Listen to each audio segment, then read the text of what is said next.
Liberia is a unique country. It's a country like no other that I know, with its history and the way Liberia came into being. People came here, settled, adapted, and were never subjected to any colonial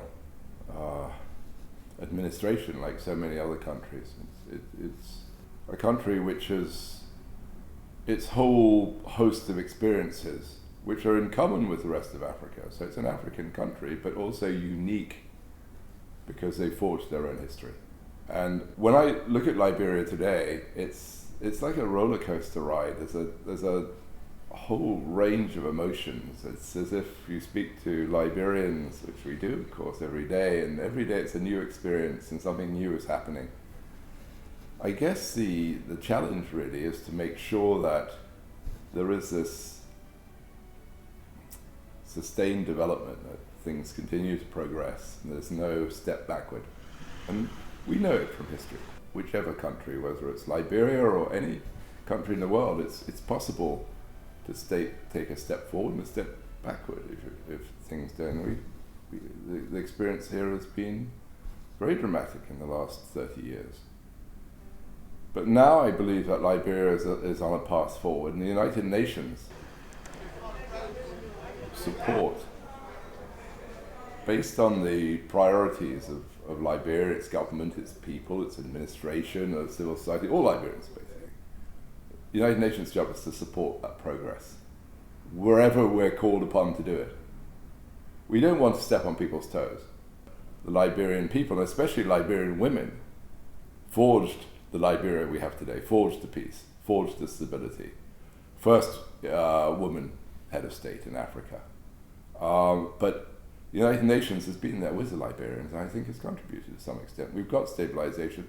Now is the time to move forward, and if we can do anything we can, and we work assiduously here in Liberia, we will help Liberia move in that direction. I think we have these light bulb moments. I guess everybody has one at some point, at least I hope they do. And for me, here in the last 2 years I've been in Liberia, and it's not a long time, really. You know, time goes by very quickly, as you know. But that light bulb moment occurred just a couple of months ago, in fact, when it was on UN Day, and we were inaugurating a program called the Accelerated Community Development Program, which provides support to the more remote rural areas in Liberia, and provides very practical support, whether it's solar panels, whether it's water wells, whether it's roads for access, all the things that people really need in order to progress in their lives. And at that point I thought, yes, now we are working in tandem with the government of Liberia to actually move into the development areas which are so essential for Liberia, which is rural development, which is agriculture, which is making sure that there's connectivity in the regions, which address a whole myriad of problems for the communities. And when I say communities, I really mean sort of households. People who work every day to try to develop the places they live, try to improve agriculture, try to make sure that their kids benefit from a really good education, try to seek healthcare, all those issues. That's what I think we're dealing with in this community development program. And for me, that was really the moment I thought, yes, this is, I think the UN is really supporting in a way which is appreciated. The United Nations, with all the countries that form the United Nations, and with the people in all those countries, has these sustainable development goals which we're seeking to achieve by 2030, which is getting closer and closer by the minute. And sometimes it's difficult to bring these sustainable development goals alive, and I think one of the best ways of doing it is to think of concrete examples. And this whole question of gender equality and the empowerment of women is one of the fundamentals of the Sustainable Development Goals, because, you know, with Sustainable Development Goals we're saying you cannot just achieve one area of development and leave others behind. You've got to develop in a kind of balanced way. So you've got to have education, you've got to have health, you've got to have jobs, and so on. But one thing is absolutely clear, and it's so clear here in Liberia, and the Spotlight Initiative has really rendered this absolutely vividly clear to all of us, is that without the emancipation of women, without them playing their full role in society, in business, in politics, in everyday life, in their communities, everywhere, it's going to be really difficult to have a balanced development going forward. The Spotlight Initiative has done something else which I think is absolutely essential. It's highlighted the fact that violence against women cannot continue. It absolutely cannot continue.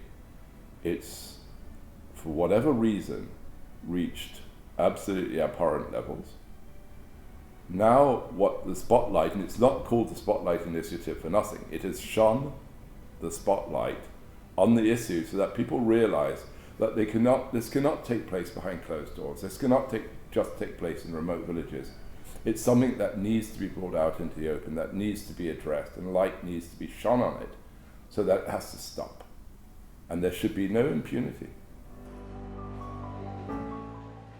The United Nations Secretary General is very clear that the United Nations has to be relevant. And the world is changing. It's changing extremely quickly. And it's not changing in a particularly favorable way at the moment. We've had a pandemic that absolutely shook the roots of society. We've had economic, social problems, which we've never had before. We have a war in Europe, which has got effect all over the world, including in Africa. We've got climate, which is going completely in the wrong direction. And the United Nations Secretary General today said, we need to launch a peace campaign for the climate. So against all those things, the United Nations relevance is defined by our ability to understand what's going on around us and be able to provide the support which is actually going to reverse the challenges that I've just described before they spin out of control.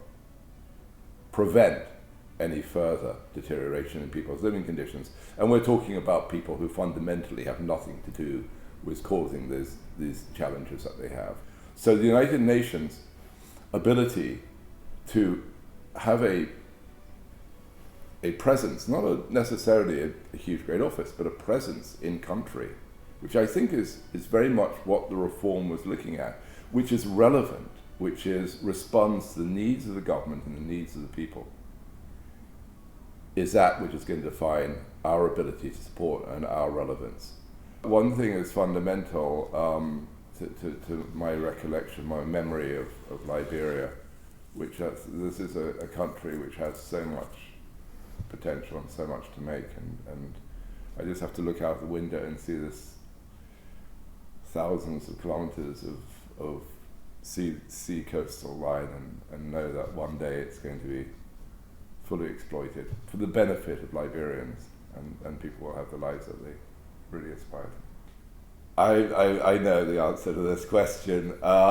It's the sunshine, but it's not the sunshine necessarily on them, which is very nice to have. I'm not denying it. It's the sunshine in people's hearts and people's minds and Liberian people generally. It's this love of life and this optimism. And I know Liberia is going to have a great future, and I really look forward to coming back here in 10 years or less.